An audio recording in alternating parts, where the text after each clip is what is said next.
Oh my gosh, it is day 9 finally. I am so excited. I can't believe we're going to be at double digits tomorrow. Let's hop right into it.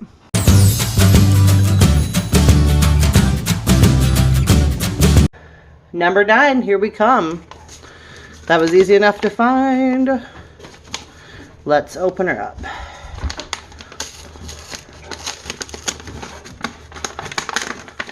If you're hearing background noise, that's my dogs.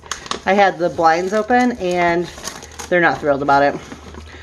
Interestingly enough, the other day they let the squirrel go by. Didn't even bother with him, but they bark at every car coming down the street. Oh, look at these. That's cute. Oh, follow me to Hobby Lobby? Yes, 100%. If you follow me to Hobby Lobby, we can be friends. Oh, this is cool. I don't actually own a gauge tool like this. This is great because you could check for gauge. You can also check this, the size of a hook. Like if you have a hook that your the numbers have worn off. This is great.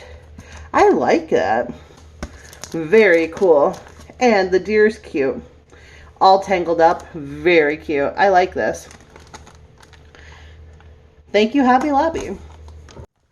Today, to our ultimate crochet bag, we are adding a counter. This is my preferred counter. I like it because it's simple.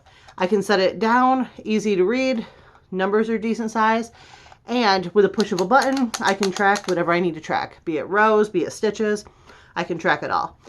And easy to just turn and reset.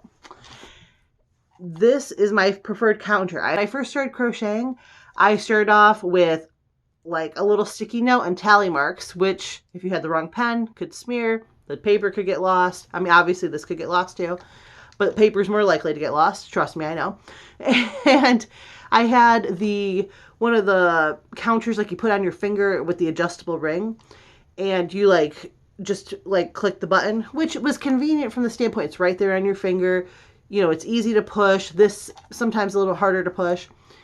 But the problem was it would make my fingers sweat, and then the color of the red paint of the counter I had leaked into my finger and I had a red finger.